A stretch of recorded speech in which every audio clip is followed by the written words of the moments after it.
Salutations à toutes et à tous, Steve, supporter of Marseille. J'espère que vous allez bien. Si tu es nouveau sur ma chaîne, l'ensemble de mes abonnés et moi-même te souhaitons la bienvenue. Ici, on parle foot. On va débriefer, analyser ensemble ce match. OM, FC Nantes, 25e journée de Ligue 1 Uber Eats, victoire de l'OM 2-0 à domicile. Allez, c'est parti.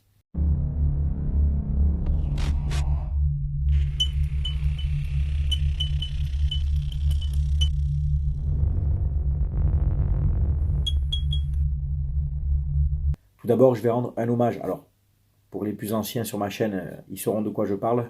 Ils me connaissent, ils savent que je suis un grand fan de Dragon Ball Z. Et donc, son créateur Akira Toriyama est décédé il y a quelques jours. Et donc, je tenais quand même, alors j'ai mis une publication dans mon onglet communauté, mais je tenais quand même à dire un petit mot en vidéo. Donc voilà, c'est très triste. C'est un personnage, hein, c'est pour moi le mangaka, hein, créateur de manga dans le monde. Pour moi, c'est le meilleur. Il y en a des très bons, bien sûr, hein, ceux qui ont créé One Piece, Naruto, Chevalier de Zodiac, etc. Mais pour moi, Dragon Ball, c'est au-dessus. De toute façon, ce manga, il est légendaire. Troisième manga le plus vendu au monde. 260 millions d'exemplaires, c'est énorme. Traduit dans toutes les langues. Ça nous rappelle tous notre jeunesse, hein, les mercredis matin, mercredi après-midi, on attendait l'épisode. Moi, ça m'arrivait même de mettre la cassette VHS, de le programmer, de l'enregistrer. Quand je rentrais de l'école ou du collège, le premier truc, c'était il faut que je garde l'épisode. Donc voilà, ça me fait penser, voilà, ça me rappelle un peu les moments de ma jeunesse avec mes potes de collège et tout, d'école. Je pense à Vivian notamment, mon pote Vivian, avec qui on regardait beaucoup les OAV, les épisodes et tout. On faisait des dessins, on créait nos personnages, nous aussi. C'est toute une époque, quoi. Franchement, c'était vraiment the manga, the dessin animé, et qui véhiculait des belles valeurs, hein, de courage, de loyauté, de défendre le plus faible, voilà, tu sais, Sangoku un peu naïf, mais avec toutes ses qualités, quoi. Ben voilà, tu as compris. Donc, Akira Toriyama, merci pour tout et repose en paix, quoi. On va évidemment féliciter les supporters des deux virages. Le Vélodrome récupérait son virage nord. Tu sais que j'étais au stade contre Villarreal et le virage nord était fermé. Il y avait des enfants, hein, invités par le club. Là, les groupes de supporters étaient présents dans les deux virages. Ça a chanté, ça a encouragé. Il y avait des tifos. Belle ambiance, encore une fois, au stade Vélodrome. Là, compo de Jean-Louis Gasset. Donc, Paolo Lopez dans les buts. Ulysse Garcia à gauche. Balo Meïté à droite. La défense, Mbemba, Balerdi. Veretout, Kondogbia devant la défense pour la récupération. Un cran plus haut, Harit, Ndiaye, Sarr et Aubameyang. Mais ça a pas mal permuté entre Ndiaye, Aubameyang ou Harit et Ndiaye. Bon, on attaque le match en tenant le ballon, hein, en allant chercher haut cette équipe nantaise, mais c'est les transmissions de balles. Les transmissions de balles étaient pour moi trop lentes, surtout jusqu'à la 10e, 12e minute. On voulait partir de derrière. Nantes gênait notre relance. Et je trouvais que les transmissions n'étaient pas assez appuyées, on ne cassait pas assez les lignes. Quand tu joues contre une équipe qui joue en 5-3-2 ou en 5-2-3, ça dépend hein, si leur milieu de terrain montait pour faire le pressing, ça joue à 5 derrière, il faut savoir casser les lignes. Et Balerdi l'a fait 2-3 fois, avec des belles relances en sautant une ligne ou deux. Mais en fait, on jouait beaucoup à la baballe devant la défense. Gay venait la chercher un peu, on avait du mal à toucher Ndiaye, donc jusqu'à la 15e minute c'est très compliqué, et puis arrivé donc cette phase de jeu où Ismail Assar est sur le couloir droit, il contrôle, il tricote, il a son vis-à-vis nantais face à lui, et puis sur la droite, centre fort, sec, à ras de terre, Aubameyang prend le dessus sur son défenseur, contrôle du gauche ou du droit et frappe instantanée, ça trompe le gardien Lafont qui se blesse avec son défenseur, et ça fait 1-0 pour l'OM. 9e but ou 10e but d'Aubameyang en Ligue 1, donc bravo à lui. Et on continue de dérouler, mais avec des occasions pas tellement franches en fait. Hein, on a la balle, mais c'est compliqué. Voilà, on n'arrive pas à être tueur autant que Villarreal ou contre Montpellier. Hein, on sent aussi qu'il y a peut-être un peu de fatigue aussi, et il y a de l'économie. Défensivement, on n'est pas trop mal. Le joueur de couloir à Nantes, là, Moses Simon Garfunkel, lui, il nous a fait du mal, lui. À lui, il lui a fait un peu l'amour à Balo Maïté quelquefois. Hein. Il a fallu Mbemba, Maïté, des fois Balerdi sur lui, quoi. Donc, très bon joueur, intéressant comme profil, percutant, dribbleur, et puis très fin balle au pied. Très très bon joueur. On rentre à la mi-temps avec ce 1-0. Nantes a très peu d'occasions. Nous aussi, malgré qu'on a une légère possession, on est un peu plus incisif, mais sans être tueur, quoi. On a du mal à toucher Ndiaye. Aubameyang a peu de ballons aussi, malgré son but.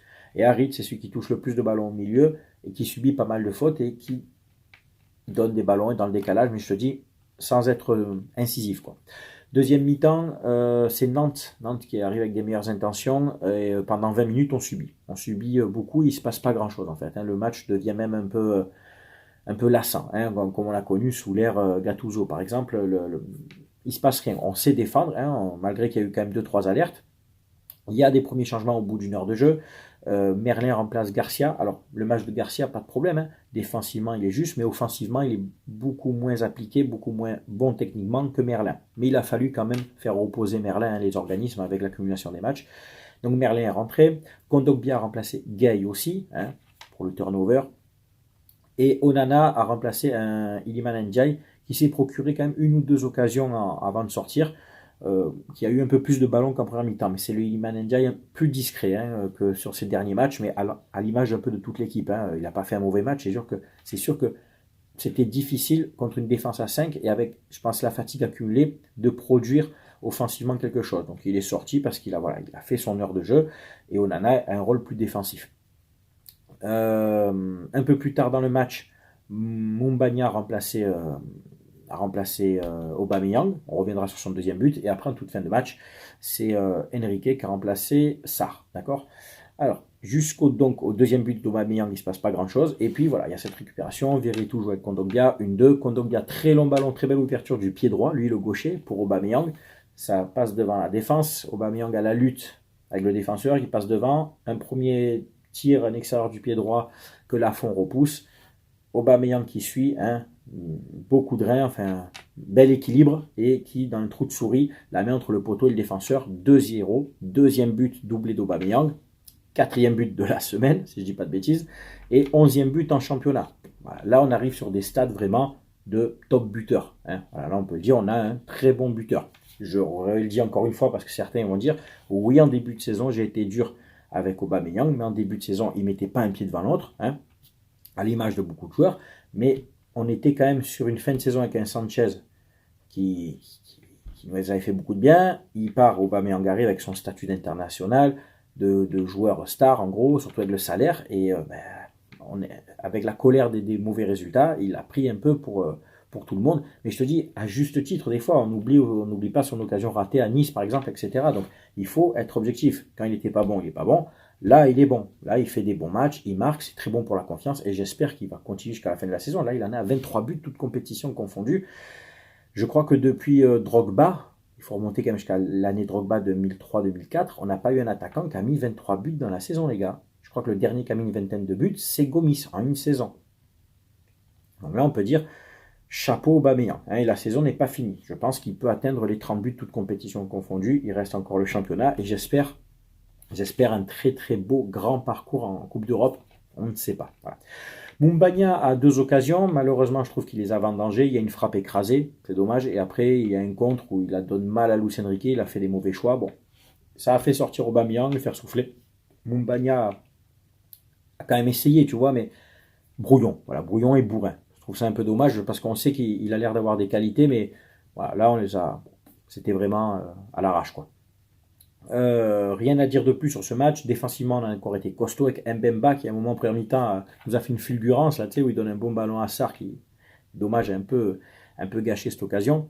Sarr, c'est pas mal aussi dans les dribbles, dans la percussion, mais il y a beaucoup de déchets aussi. Sarr, il y a eu beaucoup de déchets, mais il se donne énormément. Voilà, il provoque, il percute et il apporte le danger.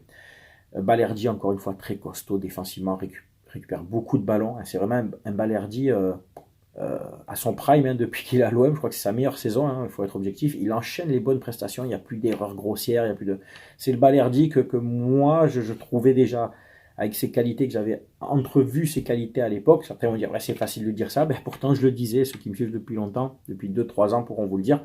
Je suis content pour lui parce que il n'a pas fait des bons matchs des fois, il a fait des erreurs bêtes, et malgré qu'il avait ses qualités athlétiques et techniques, et là je vois qu'en plus mentalement il va bien, donc il fait des super matchs.